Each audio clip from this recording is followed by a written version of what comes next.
안녕하세요 여러분, 김강민 교수입니다. 영상을 하나 앞에 걸 올려놨습니다. 앞에 거 올려놓은 건 뭐냐면 오류를 저보다 더 정리를 잘하신 이제 강사분이 계셨어요. 그래서 어, 영상으로 쉽게 또 설명을 할 수 있어서 그걸 나머지 제가 설명하는 파트와 또 추가되는 부분을 거기에 올려서 넣었습니다. 목소리가 좀 안 좋은 부분은 제가 이제 감기에 걸리는 바람에 목소리가 그렇게 좋지 않습니다. 그래서 어느 정도 감안하고 들으시면 좋을 것 같아요. 이때까지 여러분은 명제와 그리고 명제에 따른 wenyor법, 기납법, 또 참거짓 이것들을 조금 구분하는 데 초점을 두고 또 명제의 본질에 대해서 또 그것들을 통해서 이제 앞으로는 의사소통에서 흔히 말하는 소통에서 어떻게 이게 활용되나라고 보는 걸 뭐 역사적으로도 그렇고 어떤 전기들을 통해서 아니면 인물들을 통해서 여러분들이 학습을 할 겁니다. 역시나 철학이나 인문학 이런 부분은 16주에 끝내기에도 굉장히 광범위하고 또 논리 논술도 그 주에 끝내기에는 사실상 어, 조금 너무 광범위한 학문이기 때문에 이번 주 그리고 다음 주 나머지 주를 통해서 여러분들이 논리 논술에서 왜 의사소통이 중요하고 그리고 의사소통에 있어서 논리력이 왜 중요한가 그리고 그걸 글로 옮겼을 때 어떻게 쓰이나를 여러분들이 목적 또는 본질만 파악하더라도 굉장히 크게 여러분들이 스스로 논리 논술에 대한 흥미가 생기고 앞으로 평생 공부해야 될 학문이라는 것을 여러분들이 인지를 할 수 있을 거라 생각을 합니다. 그리고 교직이기 때문에 여러분들이 나중에 다시 논리 논술을 공부할 때도 학생들한테 그렇게 논리력 향상을 위해서 흥미를 심어주는 정도의 만약에 어느 정도 좀 기여를 할 수 있다면 여러분들도 굉장히 어, 좀 나름의 학습의 효과를 높일 수 있는 그런 효과를 거뒀다고 볼 수 있겠습니다. 어, 오늘은 논리로 배우는 소통이라는 주제로 이제는 소통에 관한 것들을 조금 볼 거예요. 그래서 한번 차근차근 하면서 넘어가겠습니다. 먼저 의사소통에 의해서 한번 보겠습니다. 어, 의사소통은요, 인간이 삶을 영위해 가는 필수적인 요소이기도 하죠. 아무래도 인간 사회가 어떤 형성, 유지, 발전하게 하는 가장 기본적인 요소가 바로 소통이라고 생각을 합니다. 의사소통이라고 생각을 하는 것이죠. 또 커뮤니케이션을 통해서 인간의 역사가 지속하고 발전하고 또 의사소통을 한다는 것은 커뮤니케이션의 대상들과 문화적인 이해의 과정을 함께 한다는 것을 또 의미하기도 하고요. 그리고 의사소통은 타자와의 관계 또는 타자와의 어떤 태도의 문제에 놓여 있는 행위이기 때문에 그것을 반드시 서로 협의 또는 해결하고 넘어가야 되는 부분이 있기 때문에 의사소통은 그만큼 중요한 것으로 자리 잡고 있습니다. 왜 의사소통에서 논리적 사고가 필요하냐?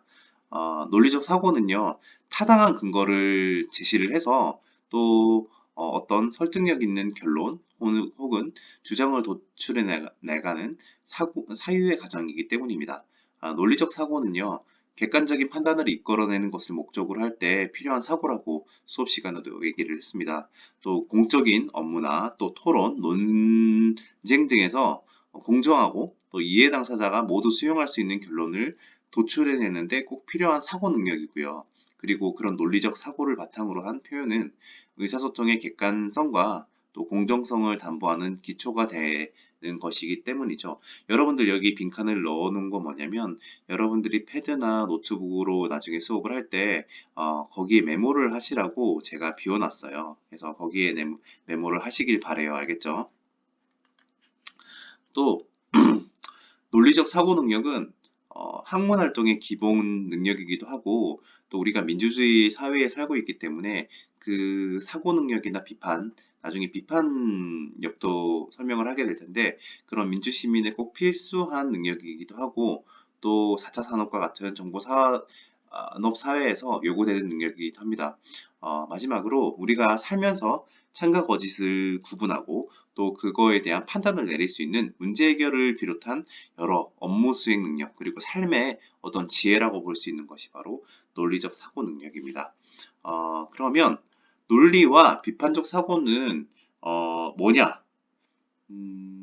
처음에도 제가 비판적 사고를 함양해야 된다고 계속 얘기를 했는데 논리적 사고, 곧 논리적 사고는 비판적인 사고라고 볼 수가 있습니다. 좀 비판이라는 어감 자체가 우리 사회에서 그렇게 좋은 어떤 그렇죠. 인식을 갖고 있진 않죠. 비판적이야. 뭐 또 불평이 많아. 비관적이야.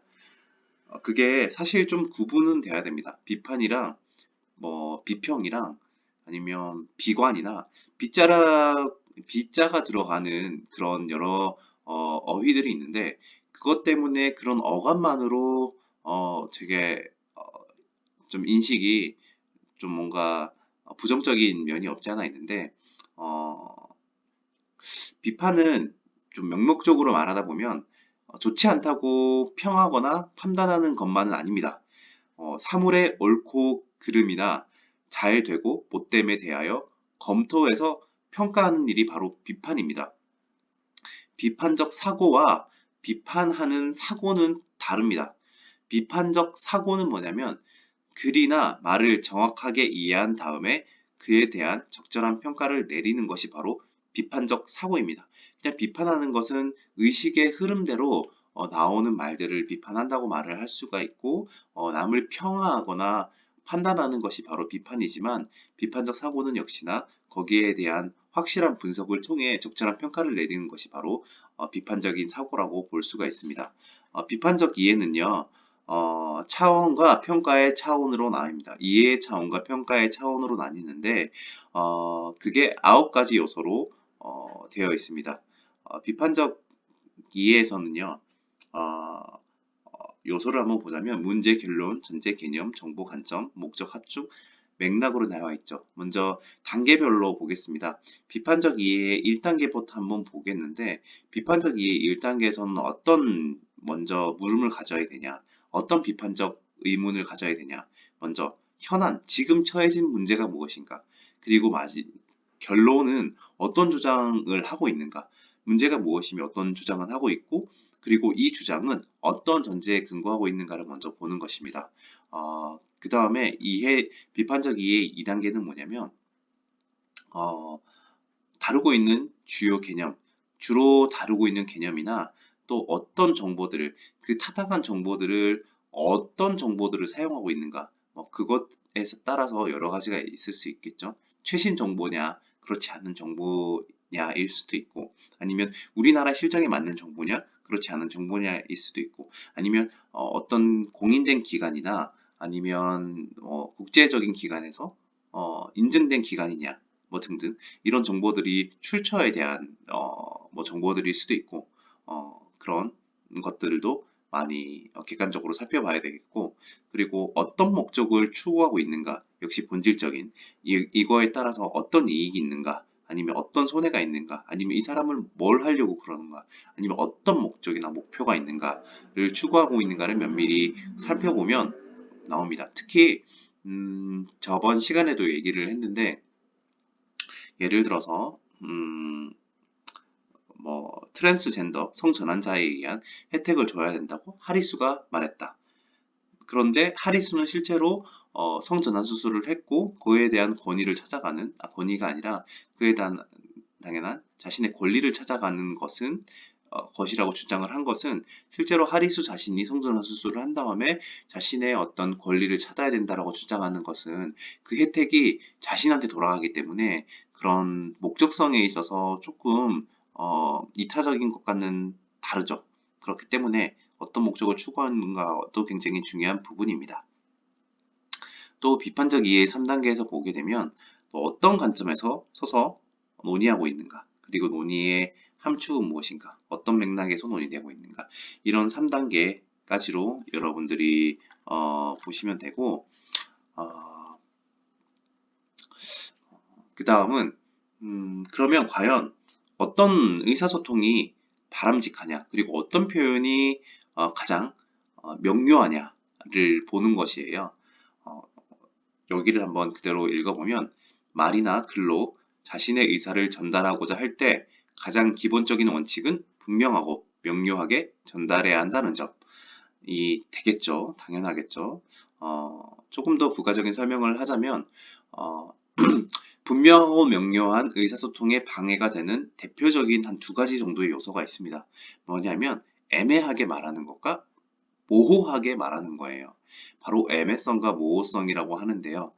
애매성은 언어의 다위성에서 비롯하는 거예요. 특히 우리 한글에 있어서 한 언어에 굉장히 많은 다양한 의미를 가진 것도 있습니다. 예를 들어서 뭐가 있죠? 해라는 거, 해 보게 되면 우리가 말하는 태양의 해일 수도 있고 두잇이라는 해일 수도 있고 또 뭐 기타 해, 뭐 해로 사용하는 뭐 그런 의미가 몇 가지가 또 전달되는 것도 있고 뭐 기타 등등 어쨌든 언어의 다양성에서 비롯한 여러 가지 것들이 애매하게 말할 수 있다. 또는 모호성은 뜻이 불명료해서 정보가 정확하게 전달되지 않는 거예요. 모호하게 말한다 그러는 거죠. 정보가 정확하게 전달되지 않는 뭐 그런 것들이 있습니다. 또 뭐가 있냐면 주장의 정확성과 적절성 역시 유의사항입니다. 주장의 정확성은 주장의 내용이 참인지 거짓인지의 여부이지만 한번 좀 깊게 들어가다 보면 정확성 같은 경우엔 참인지 거짓인지의 여부만 확인하면 되지만 주장의 적절성은 근거와의 관계, 주자와의 강도, 또 범위 이런 것들이 적절한가를 따지는 요소인 거예요. 정확성과 적절성에 있어서 정확성보다 적절성이 보다 더 까다로운데 어쨌든 주장의 설득력을 높이기 위해서는 주장을 뒷받침할 근거가 반드시 필요한 것이 바람직한 의사소통을 위한 좋은 표현인 것이죠. 자, 이제는 우리가 했었던 논리적 오류와 비논증적 설득에 대해서 나옵니다. 논리적으로는 오류에 해당하더라도 경우에 따라서는 설득력을 지닐 수 있는 부분이 있습니다. 뭐냐면 합성의 오류, 분할의 오류, 의도 확대의 오류, 그리고 허수아비 공격의 오류, 거짓 딜레마의 오류, 이런 성급한 일반화의 오류, 근시안적 기납의 오류, 논점 일탈의 오류, 심리적 오류, 대중의 요소 오류, 사람의 요소 오류, 이런 부적합한 권위의 요소, 사적 관계의 호소, 이런 것들 수업 시간에 다 했습니다, 여러분. 그래서 어쨌든 논리적 비판적 사고를 가지기 위해서 이런 그 비형식적인 어떤 오류에서 여러 가지 말에 의한 실수 이런 것들이 있다. 그런 것들이 여러분이 있음이 여러분들 참고하고 넘어가시길 바라고요. 그리고 이런 대화의 지혜, 바로 올바른 소통을 위해서 굉장한 시간 동안에 많은 학자들과 그리고 논설가들과 그리고 학자들이 연구를 하고 결국에는 지금까지의 어떤 의사소통 기반의 아주 소통이 원활한 뭐 인터넷 기반도 있을 것이고 아니면 실물로 우리가 만나서 하는 그런 대면 대 대면으로 의사소통이 발전되어 왔는데요. 이런 이번에 기반을 구축하고 이런 베이스를 만들어 왔던 철학자들이 있습니다. 바로 어떤 커뮤니케이션의 학문적 근간을 만든 소크라테스가 있습니다. 여러분, 그 드라마 중에 최근에 모 드라마에서 나왔던 뭐 소크라테스의 문답법 이런 게 나와 있죠. 하여튼 많은 문답법을 만들어냈고 또 이런 문답법이나 아니면 이런 학문적인 소통에 의한 여러 가지 것들을 정리해 놓고 또 정립해온 그의 제자들이 이때까지 발전시켜 왔던 근간이 되는 소크라테스에 대해서 한번 알아보겠습니다. 소크라테스는요, 기원전 470년경 그리고 399년 소크라테스가 살던 당시에 그리스 아테네에서는요, 지적 활동이 엄청 활발한 소피스트라고 하는 사람들이 이루어지게 됩니다. 소피스트 여러분들 이제 조금 생각이 나죠? 예전에 역사 시간에 배웠던 거. 소크라테스의 학문적 활동은 대부분 소피스트들과의 대화를 통해서 이루어지게 됩니다. 특히 그 제자들이 소크라테스의 대화라고 해서 그걸 따로 정리한 책도 있습니다. 어, 특히 플라톤 같은 경우에는 자신의 스승 소크라테스에 대해 또 수많은 대화 형식의 저서를 남겼는데 이게 바로 플라톤의 대화편입니다. 소크라테스의 문답법이 들어있고 소크라테스가 대화한 것들을 그냥 쭉 정리한 것이 제자의 플라톤의 대화편이 있죠. 플라톤은 유명한 저서를 많이 남겼죠. 특히 뭐 바이블이라고 할 수 있는 국가 뭐 등등 이런 것들을 많이 남겼죠. 소크라테스의 대화법을 한번 보게 되면요. 소크라테스의 방법은 대화를 통해 합의된 결론에 도달하는 방식입니다. 대화법 또는 문답법, 변증술이라고 하기도 하고요. 삼파술이라고 합니다. 이게 삼파술이라고 하는데 이게 학문적으로는 삼파술이라고 잘 쓰진 않아요. 보통 대화법, 문답법, 변증술 뭐 이렇게 쓰긴 하는데 이거에 대한 여담은 뭐냐면 소크라테스 자신은 자신의 대화하는 방법을 그 당시에 어머니의 직업이었던 산파였던 자신의 어머니에게서 배웠다고 사실 많은 부분에서 진술을 했습니다. 산파술은요, 산파가 좀 뭐죠? 산모가 아이를 출산하는 것을 돕는 역할만 하듯이 대화 상대방이 스스로 올바른 결론에 도달하도록 대화의 지원, 대화의 조력만 한다는 것이죠. 바로 조력자의 역할을 한다는 의미예요. 제가 우리나라에 있는 사람들 중에 굉장히 소통이나 커뮤니케이션을 잘한다고 생각하는 사람이 있는데, 그게 모 개그맨의 사회자겸 모 재석 씨입니다. 어, 왜냐면 특별히 자기가 대화를 주도하거나 말을 많이 하진 않지만 상대방이 말을 잘 할 수 있도록 핵심을 찝어서 또 그 사람의 어떤 대화 형식이나 대화 방법들을 캐치를 해서 그걸 좀 더 끌어내주는 역할을 조력자의 역할을 굉장히 잘해서 마치 유재석이 말을 많이 하는 것 같지만 모재석 씨가 말을 많이 하는 것 같지만 실제로는 다른 게스트들이 훨씬 말을 많이 하지만 대본이 마치 많은 것처럼 보이는 거예요. 그렇기 때문에 굉장히 소통을 잘해 보이는 그런 역할을 가지고 있죠.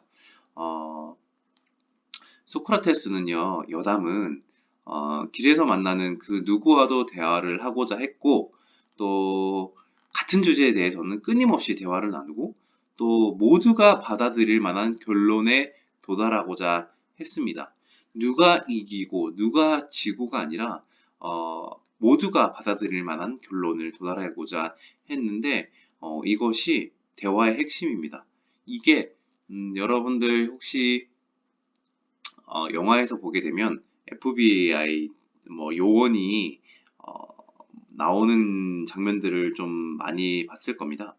뭐냐면 은행 강도가 나타났어. 은행을 점령하고 있고 거기에서 음, 범인들이 요구를 몇 가지 합니다. 그럴 때 경찰들이 일방적으로 받지는 않고 바로 협상가가 오게 되는 것이죠. 그 협상가가 이런 철학이나 소크라테스 대화법이나 여러 가지 것들을 거의 커뮤니케이션에 있어서 마스터를 한 사람들입니다. 상대방을 먼저 공감해주고 인정해주고 거기에 따라서 강력하게 자를 건 자르고 또 논리적으로 설득력 있게 범인도 그렇고 그리고 경찰 측도 그렇고 모두가 받아들일 만한 협상을 하는 거예요. 한 개를 주고 한 개 뺏고 한 개를 뺏고 한 개를 주고 이런 식으로 서로 각자의 선을 정해서 모두가 받아들일 만한 결론에 도달하고자 했던 그런 방식들이 바로 소크라테스 대화법입니다. 소크라테스 대화법은요, 핵심은 특정한 결론이나 입장을 전제하지 않는다는 데 있습니다. 대부분의 사람들은 자신의 의견을 견지해야지, 주장해야지라고 나오는데 소크라테스는 어떤 주제가 주어졌을 때 특정한 결론이나 입장을 정해놓고 하진 않아요.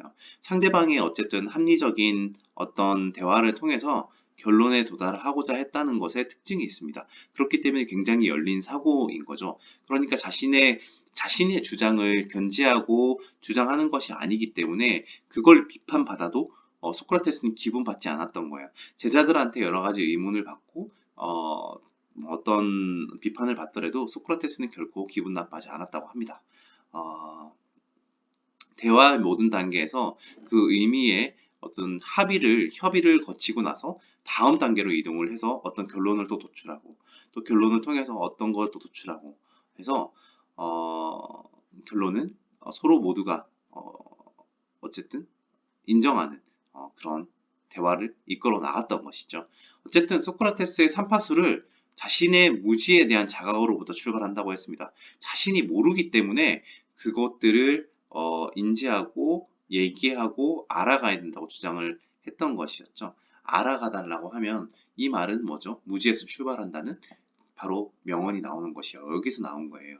너 자신을 알라 라는 것이 자신이 무지한 것부터 시작인 거예요. 그것부터 시작을 해야지 이런 어떤 대화법에 있어서 굉장히 현명한 결론에 도달할 수 있다. 델포이 신전의 입구에 새겨진 신탁이었던 너 자신을 알라라고 하는 역시 경구는 제가 다시 설명하자면 소크라테스가 대화에 임하는 자신의 태도를 어쨌든 상징적으로 드러내는 좌우명이라고 할 수 있겠습니다. 이후 소크라테스의 삼파술은 오늘날에도 매우 탁월한 교수법으로도 인정받고 저 또한 이런 교수법으로 많이 활용을 하고 여러분들도 저랑 수업을 할 때 이미 결론에 도달해서 설명하는 경우도 있지만 여러분들에게 계속 문답을 구하는 것도 이런 소크라테스의 교수법으로 볼 수가 있는 것이죠. 다음은 아리스토텔레스의 수사학에 대해서 보겠습니다. 아리스토텔레스는 뭐 워낙 여러분들도 많이 알고 유명하기 때문에 그에 대한 정기는 넘어가겠습니다. 기원전 384년에서 322년. 오늘날 서양 학문의 시원이라고 할 수 있는 위치에 있는 대학자입니다. 특히 아리스토텔레스는요, 최초로 논리학을 체계화했습니다. 또 학문의 방법론을 구축했고 이런 아리스토텔레스가 하는 수학, 수사학, 제가 설명했던 여러 가지 논리학들을 바로 이런 근간이 되는 것이 근간이 되고 그것들을 정립을 한 것이 아리스토텔레스입니다. 바로 어떻게 보면 논리학의 아버지라고 불릴 수도 있죠. 그 전에 있어서 소크라테스가 어떤 뭐 뼈대라기보다는 생명의 근원을 만들었다면 뼈대를 만들고 척추를 만들고 관절을 만들었던 것이 바로 아리스토텔레스라고 볼 수가 있는 것이죠. 그의 효과적인 어떤 설득의 세 가지 방법으로는요, 에토스, 또 잠시만요, 죄송합니다. 기억이 에토스, 어, 파토스, 로고스, 이 세 가지를 활용하는 방법을 아리스토텔레스는 제시를 했습니다. 어, 그 에토스는요, 화자의 인격이나 또 긍정적인 특성을 활용해서 청자의, 듣는 자의 신뢰를 확보하는 방법을 의미합니다. 신뢰감을 주는 사람은 그렇지 못한 사람에 비해서 어떤 청자를 설득할 수 있는 가능성이 더 높은 것을 활용합니다. 예를 들어서 여러분들이 한 번도 보지 못한 사람이 말하는 것보다 제가 여러분들에게 설명하는 것이 조금 낫겠죠. 왜냐하면 우리는 얼굴이 몇 번을 봤고 서로의 신뢰도 쌓여 있는 상태니까요. 그렇기 때문에 입소문이 굉장히 중요한 이유도 이런 가까운 사람의 입소문이 굉장히 중요합니다. 또 에토스에 따르면요, 에토스 방법을 사용하자 할 경우 자신이 스스로 화자라면 어떤 경우에 신뢰를 줄 수 있는지를 충분히 고려해야 합니다. 여러분이 어떤 분야의 전문가가 아닌데 거기에 대해서 얘기를 한다면 여러분들이 그만큼 신뢰성이 떨어지게 되겠죠. 그렇기 때문에 그만큼 신뢰감이 중요하다고 에토스에서 설명을 했습니다. 파토스를 활용을 하는 거는 뭐냐면 청자의 어떤 듣는 사람의 마음이나 감성을 막 자극해서 설득하는 방법을 의미합니다. 파토스를 이용한 수사를 활용할 경우에 듣는 사람 또 혹은 사람들의 현재 관심사나 감성적 상태에 대한 정보를 갖고 있는 것이 반드시 필요합니다. 먼저 그 사람의 기분이 어떤지, 또 그 사람이 어떤 거에 약한지, 감성적으로 어떤 것들에 대해서 파고들 수 있을지를 정보를 갖고 있는 것이 반드시 필요하기 때문에 또 말하는 사람이 듣는 사람에 대한 정보를 많이 확보할수록 설득력 있는 대화를 이끌 확률이 높아지게 됩니다. 특히 적을 알고 나를 알고 있으면 뭐 백전백패라는 말이 있죠. 절대 지지 않는다. 그렇기 때문에 상대방에 대한 정보를 많이 활용하고 감성이나 청자의 마음을 자극하는 것이 바로 파토스입니다. 로고스는 뭐냐면 이성적으로 청자를 설득하는 방법입니다. 로고스를 굉장히 이성적으로 설득하는 거죠. 흔히 말하는 빼박 켄트라는 말이 이런 데서 나오는 거예요. 전제 조건이나 굉장히 이런 여러 가지 명제를 제시할 때 있는 근거를 제시한다든지 완벽한 근거를 제시한다든지 뭐 등등 이런 형식적이고 비형식적으로도 완벽한 그런 로고스를 이성적으로 소용자를 설득하는 방법에는요. 먼저 로고스를 이용한 수사법이 있습니다. 3단 논법을 이용한 논증, 너무 많이 했죠리. 그리고 기납 추론, 또 사례를 이용하는 것이 있죠. 또 로고스를 활용해서 하는 방법을 좀 사용하기 위해서는 논리적인 조건에 대한 준수 여부가 반드시 설득력을 좌우하게 됩니다. 역시나 근거 있는 어떤 주장을 하기 위한 전제 조건들을 잘 달아야겠죠. 어, 아리스토텔레스의 수사학에서 한번 보게 되면 또 말을 잘하는 말하기를 잘하기 위한 소통을 또 잘하기 위한 연설의 5가지 과제는 발견, 배치, 표현, 기억, 발음 및 연기. 먼저 토의 연설에 대해서 한번 보게 되겠습니다. 그 토의 연설에는요, 정치 집회와 같은 조언을 할 때 사용하게 되고요. 또는 아리스토텔레스의 수사학에서 보게 되면 법정 연설은 법정에서의 변론에 사용하게 됩니다. 최근 드라마에서도 사용되는 것도 있는데요. 보통 변호사나 검사나 이런 것들도 우리 교수들과 똑같은 아리스토텔레스의 수사학을 공부하게 됩니다. 그 법정 연설에서 이런 아리스토텔레스의 변론에 사용할 때 이런 변증법적 방법 그리고 기타 등등 이런 배치 표현 방법에 있어 강도 높은 과시적 연설을 하게 되는 것이죠. 세 번째 과시적 연설을 한번 더 설명을 드리자면 상황에 따라서 남을 찬양하거나 비난하는 의식에서 보통 사용하게 됩니다. 아리스토텔레스의 수사학에서는요, 기본적으로 이런 여러 가지 과제에서 이런 것들을 또 설명을 하였습니다. 아리스토텔레스의 수사학에서 보게 되면 에토스와 파토스를 이용한 수사법은 정치 영역에서나 연설이나 선동, 또 상업적 영역에서의 흥정, 일상생활에서의 설득적 수단으로 널리 사용되고 있고요. 또 에토스와 파토스를 이용한 수사법은 학문적 영역에서는 허용할 수 없습니다. 왜냐하면 아리스토텔레스의 수사학은 수사학의 기본 토대가 있습니다. 아리스토텔레스가 정립한 논리학의 기본 규칙은 학문 방법의 중요한 원리로 자리를 잡았고 오늘날에 있어서 논문을 작성하는 데 굉장히 유용한 그런 근간이 되었죠. 다음은 키케로의 아리스토텔레스의 수사학을 했다면 이제는 키케로의 수사학을 보겠습니다. 로마의 수사학은 아리스토텔레스의 이론을 대부분 수용을 했습니다. 그래서 키케로가 조금 더 발전을 시켰죠. 수사학은 키케로의 주저입니다. 키케로는 기원전 106년에서 43년 이때가 로마 시대의 대표적인 정치가이자 키케로는 법률가이자 사상가입니다. 수사학의 저술 동기는 수사학이 정치 활동에 매우 중요하다고 여겼기 때문에 자신이 그걸 좀 더 발전시킨 게 있습니다. 한번 보겠습니다. 좀 중요한 부분이라서 인간은 각각에게 그리고 공동체의 상호 의무를 가진 사회적 존재라는 인간관에 기초하였습니다. 정치 참여는 말을 매개로 해서 가능하게 했고 또 로마의 젊은이들에게 말하기의 규칙을 제공하고자 하였습니다. 이때 당시에 로마의 젊은이들은 정치에 참여하는 그런 열정이 대단했습니다. 그렇기 때문에 로마의 어떤 정치에 있어서 여러 가지 변론, 변증법적 방법 또는 뭐 정치적 어떤 선동, 연설 그리고 어떤 강의 이런 것들이 굉장히 토론 이런 것들이 굉장히 발달하게 되면서 여러 가지 문화적으로도 많이 발전하게 되는 계기가 됐죠. 또 키케로에게도 연설의 5가지는 발견, 배치, 표현, 기억, 연기 이 5가지가 아리스토텔레스의 어떤 수사학을 그대로 이어받았다는 것을 볼 수가 있습니다. 먼저 발견에 대해서 한번 보겠습니다. 발견은 키케로의 수사학에서 발견은 뭐냐면 이성적 호소에 적합한 내용을 생성하는 단계입니다. 보편적 화제와 보통 연역 논증이 중시됨을 의미하는 것이죠. 그리고 또 배치는 뭐냐면 효과적인 설득을 위해서 연설 내용의 각 부분을 효과적으로 조직하고 배치하는 것을 의미합니다. 먼저 어떤 대중을 설득하는가에 따라서 어떤 저도 젊다고 하겠습니다, 여러분.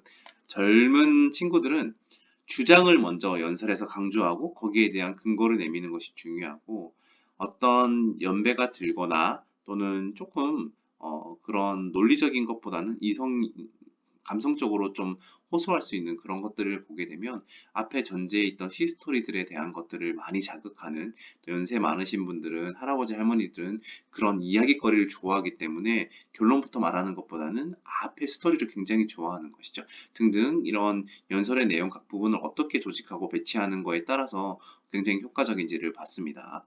또 표현, 연설 전체를 통하여 언어를 정확하고 적절하게 사용하는 과정, 바로 형식적인 언어를 정확하게 사용하는 것을 굉장히 중요하게 여겼죠.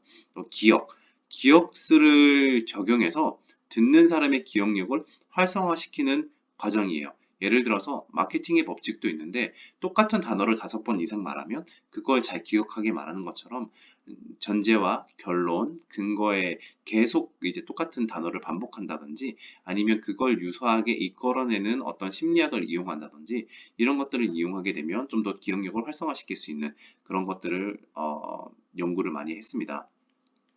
또 연기는 뭐냐면 지금도 많이 사용하고 있는 건데 효과적인 음성 및 제스처를 사용하여 연설에 활용하는 과정입니다. 예를 들어서 굉장히 슬픈 어떤 추모를 해야 되는 과정에서 높은 음으로 막 하게 되면 엄청 높은 음으로 막 슬퍼요 이렇게 되면 당연히 안 되겠지만 그럴 때는 굉장한 저음으로 슬픔에 잠긴 목소리를 효과적으로 음성을 내고 또는 저음으로 또는 제스처를 최소한으로 하는 것이 어떤 누구를 추모하는 데 굉장히 좋겠고 또는 어떤 불의에 항거하는 이런 것들은 굉장한 고음으로 그리고 굉장히 모션이 큰 걸로 주먹을 꽉 쥐고 여러 가지 음성 및 제스처를 활용하는 것이 굉장히 좋겠죠.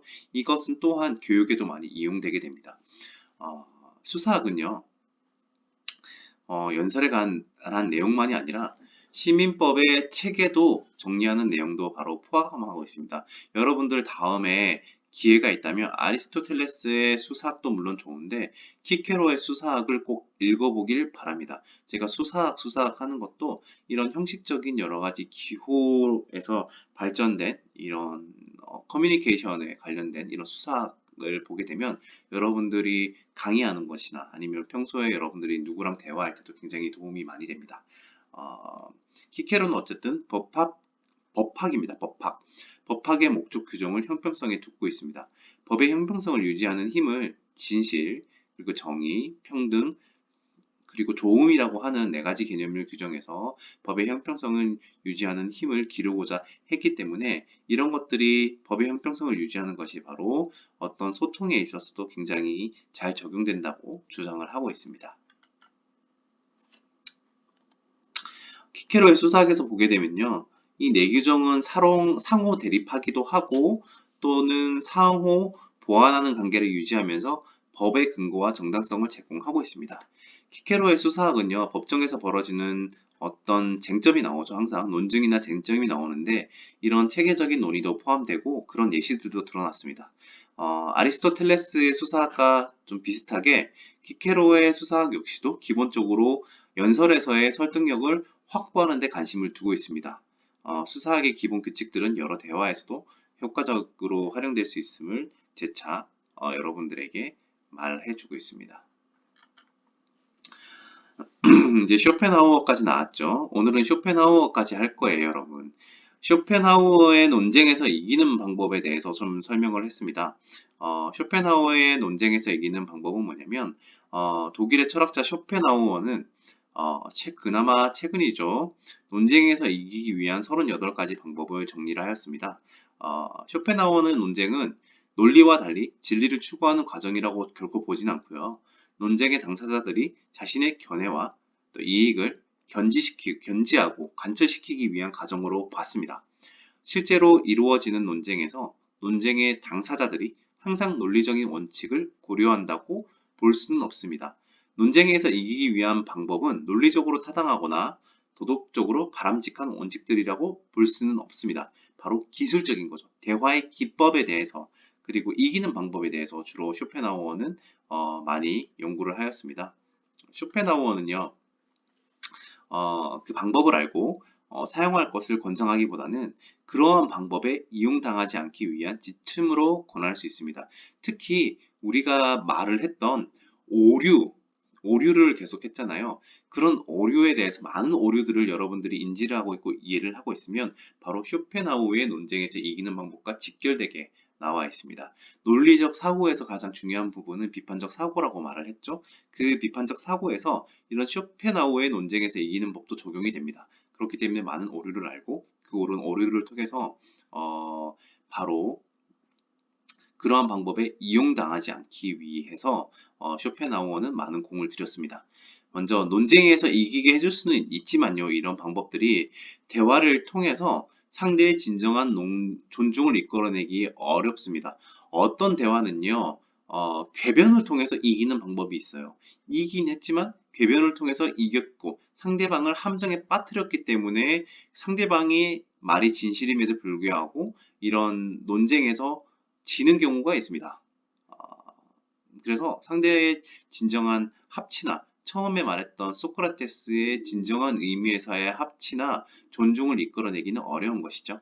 논쟁에서 이기기 위한 방법은요. 논쟁의 영역 이외에도 광고 또는 정치적 선동, 상업적 설득 등에서 많이 사용될 수 있는 여지를 충분히 보여주고 있기 때문에 사실 독일이 굉장히 정치적으로 많이 좀 앞서 나 있죠. 정치 선진국이라고 할 수가 있는데 그런 방법에 많이 활용을 했고 그런 것들이 많이 정제되어 있는 상태입니다.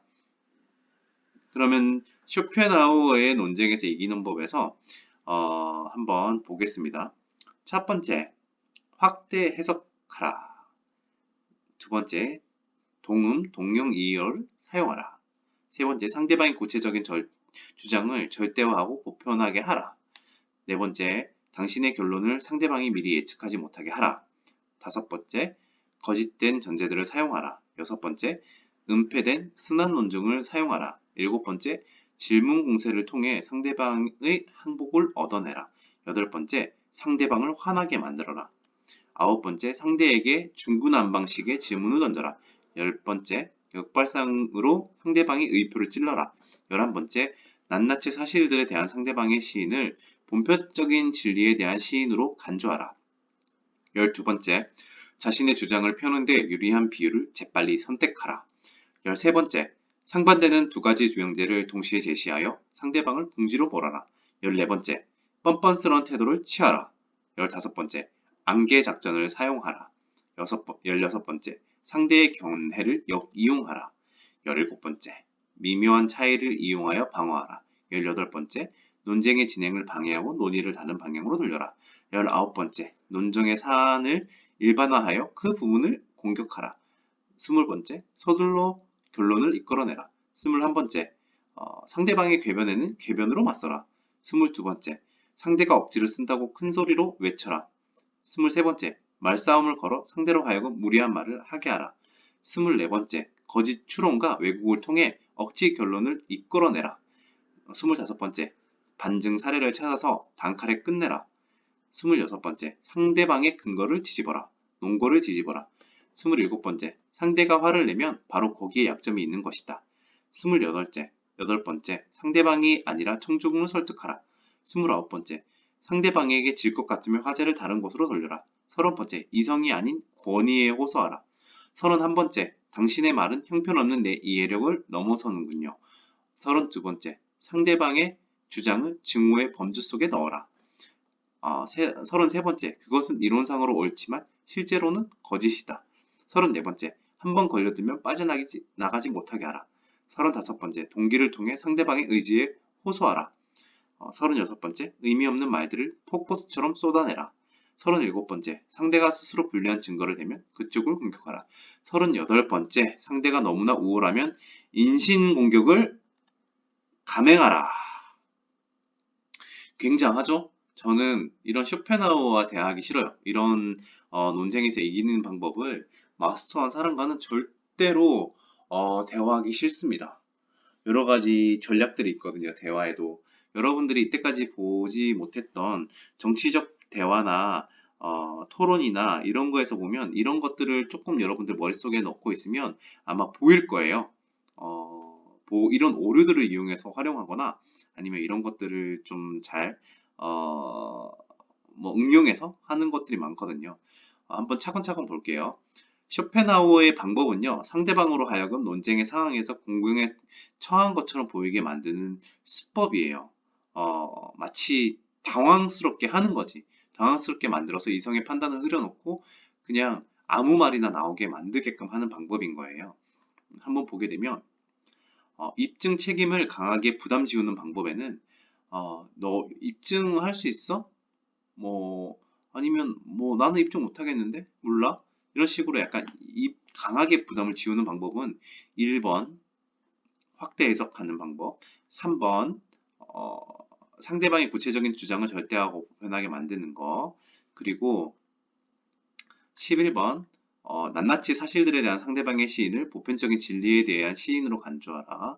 뭐 19번 논쟁의 사안을 일반화하여 그 부분을 공격하는 거, 뭐 등등 여러 가지 것들이 뭐 입증 책임을 부담하게 하거나 상대방을 어리석거나 전문성이 부족하다는 인상을 주게 하는 방법, 또 개념의 혼동을 유발하는 방법, 이런 식으로 감정이나 여러 가지 것들을 좌지우지하면서 이 숫자들이 보이시죠? 여러분들이 한번 보면서 어떻게 해서 상대방에게 감정적으로 호소를 하거나 아니면 당황하게 만들거나 아니면 입증 부담을 지게 하거나 이런 것들이 스킬로 이용될 수 있는 것들을 정서로 교란하는 방법이라든지 약점을 쫓아내는 방법, 오류 또는 궤변 이런 것들을 방법으로 어떻게 하는 건지에 대해서 분류를 해놓은 것도 여러분들 한번 보시길 바랍니다. 아시겠죠? 한번 잘 활용하길 바랍니다. 여러분들이 어떤 토론의 상황에 놓여 있을 때 여러분들이 확실히 한번 그 부분에 대해서 짚고 넘어가는 것이 필요하니까 이 부분에 대해서 한번 확인하고 넘어가길 바래요. 오늘은 여기까지 할게요, 여러분.